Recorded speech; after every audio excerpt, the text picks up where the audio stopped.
નમસ્કાર મારા વાલા ગુજરાતી મિત્રો. અલગ ધણી સાહિત્ય ચેનલમાં અર્જુન ડાયફી આપનું સ્વાગત કરે છે. તો આજે આપણે વાત કરીશું કે ભગવાન કૃષ્ણએ અભિમન્યુને કુરુક્ષેત્રના મેદાનમાં ચક્રવ્યૂહમાં કેમ મરાવી દીધો, આનું કારણ શું છે? તો આની પાછળ બે કારણ પડેલા છે.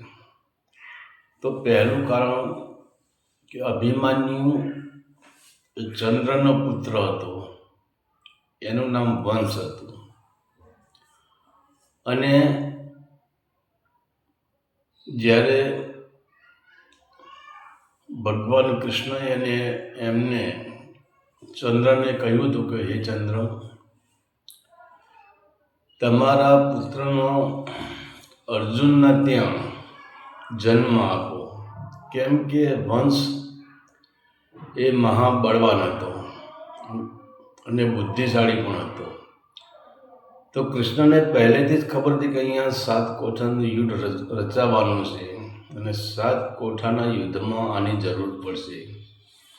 એટલે જ કૃષ્ણએ ચંદ્ર પાસે વંશની માગણી કરી. અને ચંદ્રએ પછી કહ્યું કે ભાઈ, મારો પુત્ર હું અર્જુનના ત્યાં જન્મ આપું, સુભદ્રાના ત્યાં, પરંતુ મારી એક શરત છે કે મારો પુત્ર વધારેમાં વધારે 20 થી 21 વર્ષ સુધી જ પૃથ્વી ઉપર રહેશે. એથી વધારે મારો પુત્ર પૃથ્વી પર રહી શકશે નહીં. બીજા નંબરે, મારા પુત્રનો હું જન્મ આપું અને ભવિષ્યમાં પણ હસ્તિનાપુરનો જે ગાદીપતિ બને એ મારા પુત્રનો પુત્ર જ બનવો જોઈએ. ત્યારે કૃષ્ણ કહે કે વાંધો નહીં. તો પછી ચંદ્રના પુત્રનું નામ વંશ, અને એ વંશનો જે જન્મ થયો અર્જુનના ત્યાં, એનું નામ આપ્યું અભિમન્યુ. તો પહેલું કારણ એ કે ચંદ્રએ પ્રથમથી જ નિયમો બનાવ્યા હતા કે ભાઈ, મારો પુત્ર જન્મ લેશે તો એને 20 થી 21 વર્ષ સુધી જ એ પૃથ્વી પર રહી શકશે. મારી શરતો તમને મંજૂર હોય તો પહેલી ચંદ્રની શરત પહેલાં એ જ હતું કે આમે અભિમન્યુને યુદ્ધમાં મોકલો કે ના મોકલો, પણ 21 વર્ષે અભિમન્યુનું મૃત્યુ નિશ્ચિત હતું. બીજા નંબરે કે જ્યારે મહાભારતનું યુદ્ધ શરૂ થયું ત્યારથી અર્જુનના પાસા પગ હતા.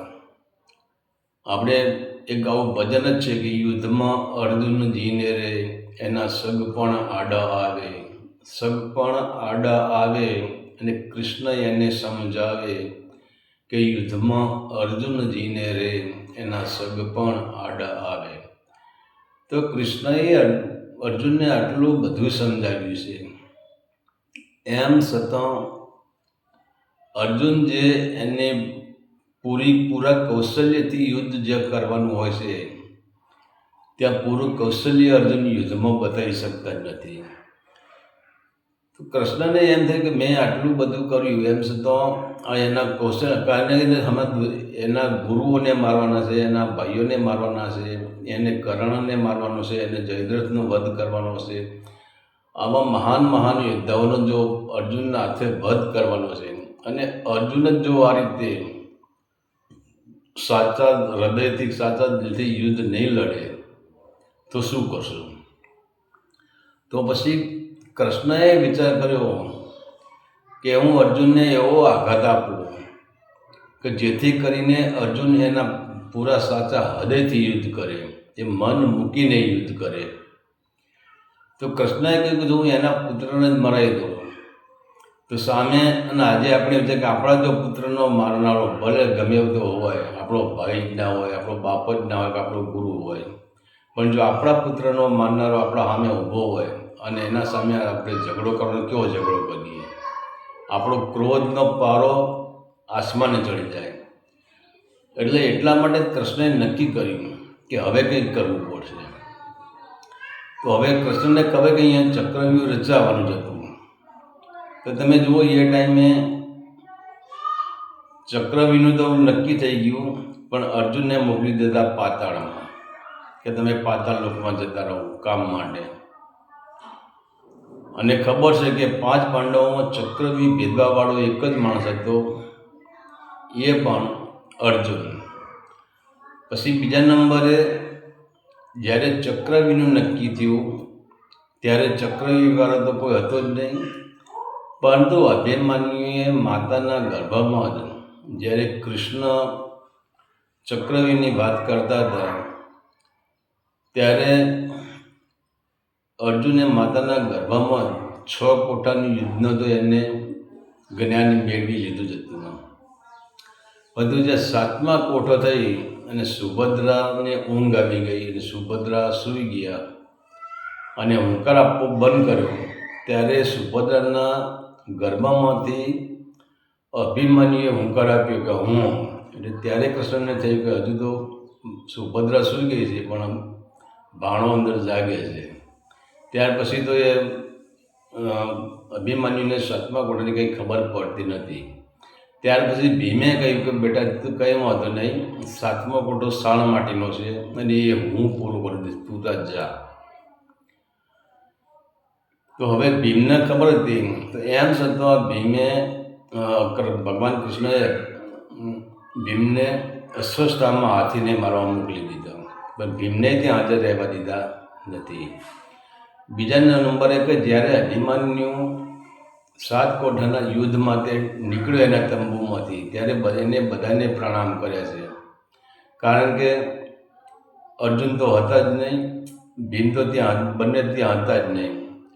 ત્યારે ધર્મરાજાને કે એમના દાદા યુધિષ્ઠિરને પ્રણામ કર્યા છે.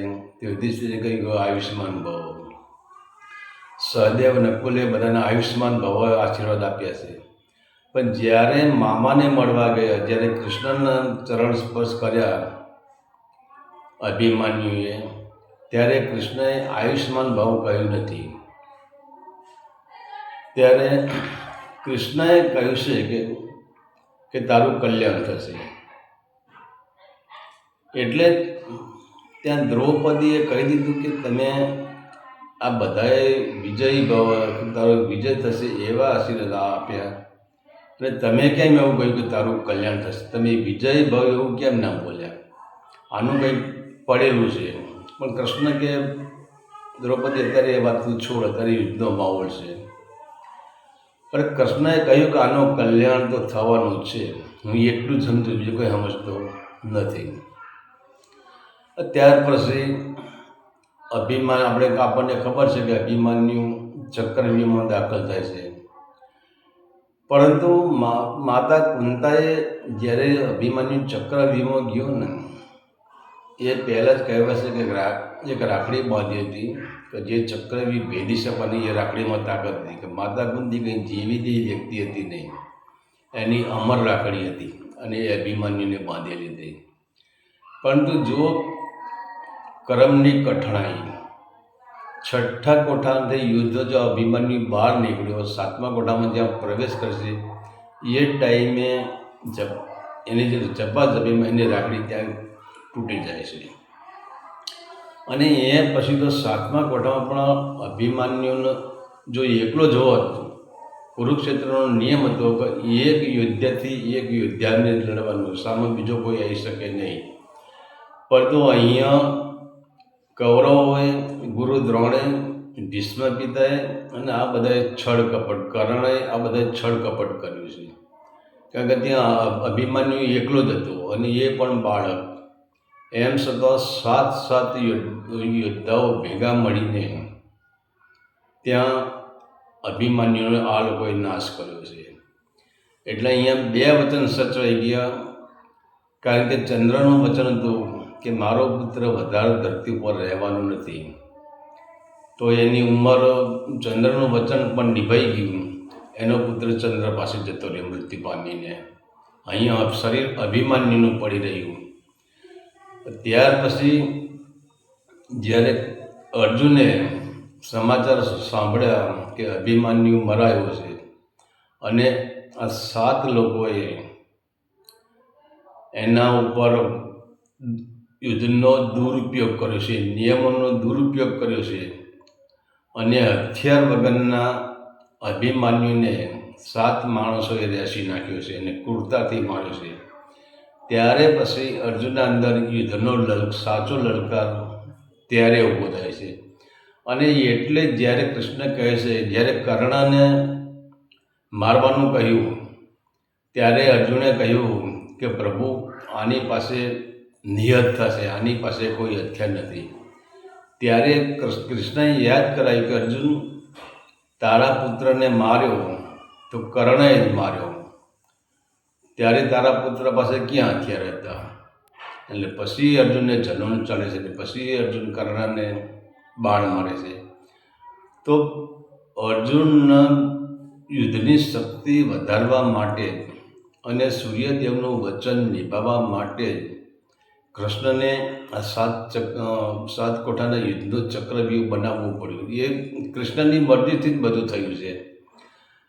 અને જો 7 કોઠા ચક્રવ્યૂહ ન બનાવી હોત અને અભિમન્યુ ન હણાયો હોત તો કૃષ્ણને ખબર હતી કે યુદ્ધ પૂરું થઈ જશે અને છેવટે અર્જુન મરશે.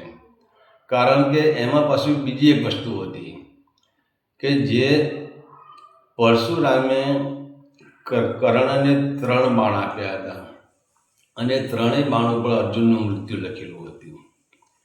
તો પછી કૃષ્ણએ વિચાર કર્યો કે જો અર્જુન અહીંયા રહેશે, અર્જુનને કૃષ્ણએ પાતાળલોક કેમ મોકલી દીધા?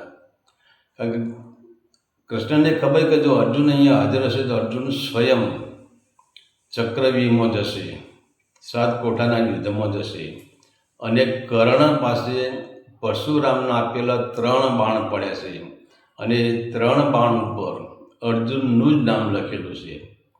એટલે કૃષ્ણએ વિચાર કર્યો. તો કૃષ્ણએ પહેલું એક કર્ણનું એક બાણ ઘટોગચ્છ ઉપર વપરાયું છે અને બીજા 2 બાણ જે અર્જુનના નામ લખેલા હતા એ બાણ અભિમન્યુ ઉપર વપરાયા છે. એટલે કર્ણ પાસે અર્જુનનું કોઈ પણ બાણ ભગવાન કૃષ્ણએ રવા દીધું નથી. તો આ હતો ઇતિહાસ.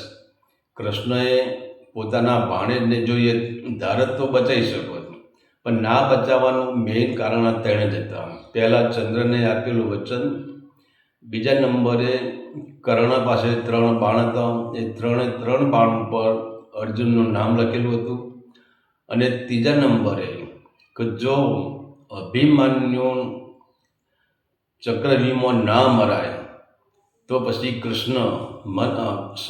અર્જુન મન મૂકીને યુદ્ધ કરત નહીં. તો આ 3 કારણથી ભગવાન કૃષ્ણએ પોતાના ભાણેજને અભિમન્યુને ચક્રવ્યૂહમાં મરાવ્યો છે.